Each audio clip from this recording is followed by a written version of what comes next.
el pueblo de Susqueda, ubicado en un valle rodeado por montañas y atravesado por el río Ter, vivía una pequeña comunidad. Casas de piedra, caminos de tierra, una iglesia, una plaza. Durante décadas, la vida transcurrió sin sobresaltos, hasta que en los años 60 llegó una decisión que cambiaría todo. España necesitaba energía y el valle, con su geografía cerrada y el paso del río, era el lugar perfecto para construir una presa hidroeléctrica. Pero implicaba algo irreversible. El pueblo debía desaparecer. Y cuando la presa estuvo terminada, el agua empezó a subir. Primero cubrió los campos, después los caminos, luego las casas. La iglesia fue una de las últimas cosas en desaparecer, hasta que finalmente el valle entero quedó sumergido. Todo quedó ahí abajo, detenido en el tiempo. Desde que el valle fue inundado, el lugar empezó a acumular historias extrañas. Desapariciones, accidentes difíciles de explicar, vehículos que aparecen donde no deberían estar. Quienes viven cerca lo dicen con naturalidad. Susqueda es hermoso, pero también es incómodo.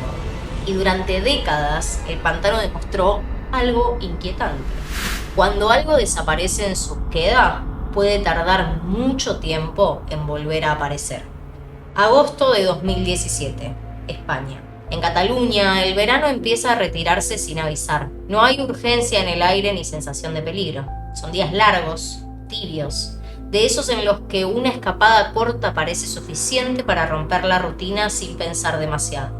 Marc Hernández y Paula Mas estaban exactamente ahí, jóvenes, enamorados, atravesando un momento simple y luminoso de la vida. No arrastraban conflictos, no estaban escapando de nada, no había tensión alrededor de ellos. Quienes los conocían hablaban de una pareja normal, cercana, con planes chicos, cotidianos. Nada en su historia hacía pensar que algo pudiera torcerse. Buscando un lugar tranquilo, lejos del ruido y del movimiento habitual, eligieron pasar el día en el pantano de Susqueda. Caminaron por la zona, se sacaron fotos juntos y disfrutaron el día. Nada parecía fuera de lugar, hasta que vino el silencio. Cuando dejaron de responder mensajes, nadie se alarmó de inmediato. El pantano tiene zona sin cobertura y no era raro perder señal. Pasó la noche, pasó el día siguiente. Recién entonces la inquietud empezó a tomar forma. La ausencia ya no parecía normal. Se denunció la desaparición. Los mozos de escuadra activaron el operativo de búsqueda. Helicópteros sobrevolaron el pantano, patrullas recorrieron caminos secundarios y accesos poco transitados. Buzos descendieron en un agua oscura, profunda, donde cada metro reduce la visibilidad y cada error puede ser fatal. Y en medio de esa búsqueda empezaron a aparecer detalles que no encajaban. El primero fue el kayak. A simple vista parecía uno más abandonado en el agua, pero cuando los agentes se acercaron descubrieron algo extraño. Estaba medio desinflado. Tenía cortes en la lona y en su interior alguien había puesto piedras para hundirlo. Ese hallazgo cambió el tono de la búsqueda. Ya no se trataba solo de encontrar a dos jóvenes desaparecidos. Poco después apareció el coche de Marc y Paula, un Opel Zafira, pero tampoco estaba donde debería estar. El vehículo fue localizado el 29 de agosto, hundido a unos 7 metros de profundidad en el pantano. Llegar hasta ese punto requiere casi 1 hora y media por un camino estrecho y tortuoso, un trayecto que no se hace por casualidad. Dentro del coche había otro detalle inquietante: una piedra colocada sobre el acelerador. Alguien la había usado para mantener el coche en marcha sin necesidad de estar al volante. Era una forma sencilla de asegurarse de que el vehículo terminara en el fondo del agua. El coche estaba ahí, pero Marc y Paula no. Ese fue el primer quiebre real de la investigación. Porque si habían llegado juntos y el coche había sido hundido deliberadamente, entonces lo que había pasado después no podía explicarse como un accidente. Los investigadores comenzaron a reconstruir las últimas horas de la pareja. La última vez que alguien los vio con vida fue a las 13 del 24 de agosto. Ese mediodía pararon en el bar La Parada, a la salida del pueblo El Pasteral. Se sentaron en la barra, tomaron algo y antes de irse le preguntaron a la camarera cómo llegar al pantano. La camarera les indicó el camino que sale junto al bar y conduce directamente hasta Susqueda. Después de eso, nadie volvió a verlos. Pasaron meses hasta que el 8 de enero de 2018 el agua finalmente devolvió algo. Durante un nuevo operativo subacuático, los buzos detectaron una forma extraña a unos 60 metros de profundidad. No flotaba, no se había desplazado con las corrientes. Estaba fijo, anclado. Primero vieron las cuerdas, después las pesas. Los cuerpos de Mark Hernández y Paula Mas estaban maniatados y sujetos a bloques de hormigón. Los nudos no eran improvisados, eran nudos marineros, hechos para resistir la tensión del agua y diseñados para que los cuerpos no volvieran jamás a la superficie. La autopsia terminó de confirmar lo que ya parecía evidente. Mark recibió 4 disparos por la espalda y presentaba heridas provocadas por un arma blanca, algunas de ellas posteriores a la muerte. Paula recibió un disparo en la cabeza. No había accidente ni había suicidio. Había sido una ejecución. Alguien había matado a la pareja y había utilizado el pantano con su profundidad y su geografía irregular como tumba. Para hacer eso hacía falta algo más que violencia. Hacía falta conocer el lugar. La investigación avanzó sobre esa certeza. Se revisaron llamadas, movimientos, cámaras de tráfico y caminos donde alguien podía detenerse sin ser visto. Y en ese proceso apareció un nombre que no surgió por casualidad: Jordi Magentí. Magentí conocía Susqueda mejor que casi nadie. Iba a pescar allí con frecuencia. Sabía cuáles eran los caminos secundarios y dónde no hay cobertura. Sabía dónde nadie mira. Pero había algo más en su historia. En 1997 había asesinado a su esposa con una escopeta de caza y por eso pasó 12 años en prisión. Cuando salió en 2009, dejó España y se fue a Colombia, donde conoció a Nancy, la mujer con la que se casaría en 2012.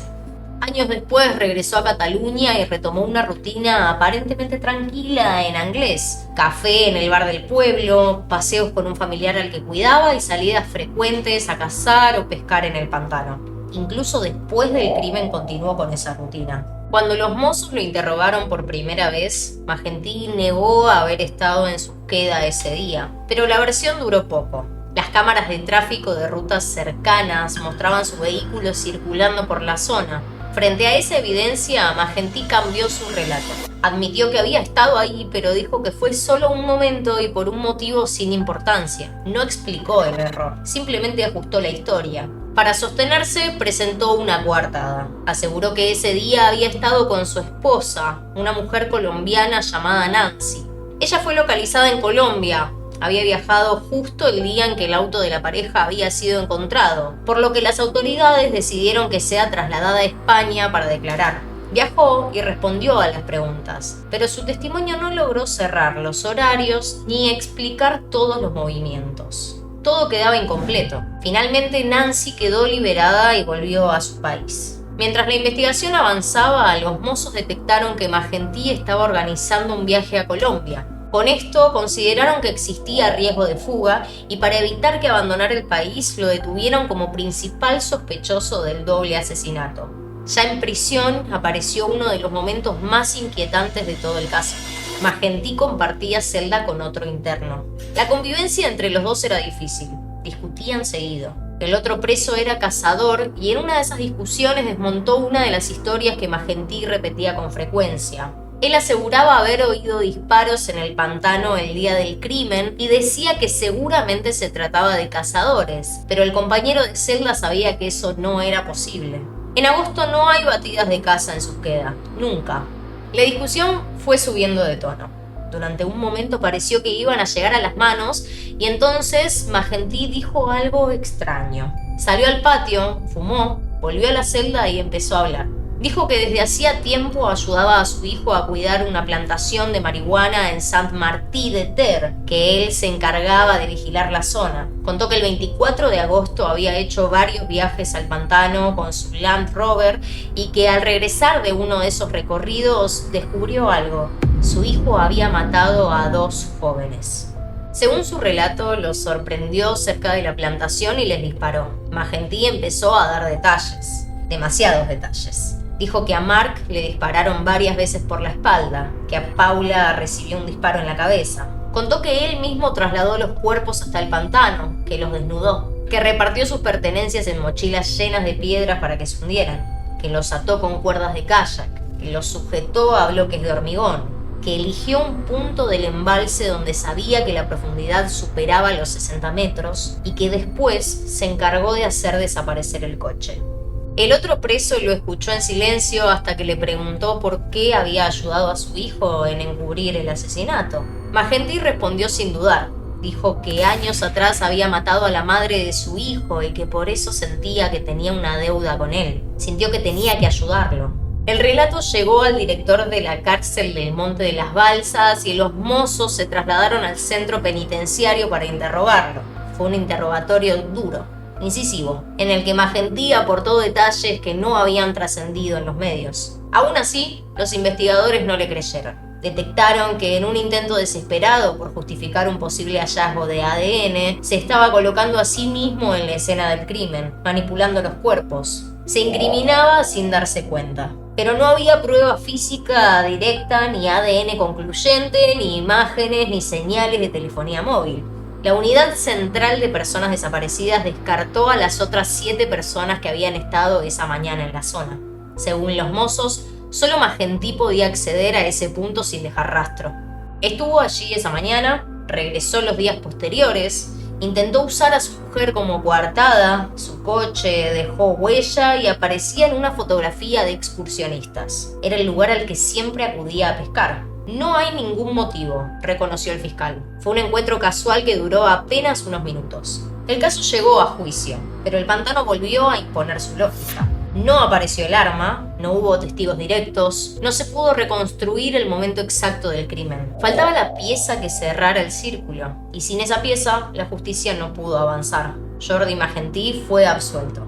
Con el paso del tiempo apareció otro nombre en la historia: Bartomeu, un hombre que vivía en una cabaña en la zona y que conocía bien los caminos del pantano. Durante años había tenido una costumbre extraña. Anotaba matrículas en libretas viejas, registraba coches que pasaban por determinados senderos, vehículos que se detenían, que regresaban, que parecían fuera de lugar. En una de esas anotaciones apareció algo inquietante: la matrícula del coche de Marc y Paula, y justo debajo otra, la de Jordi Magentí.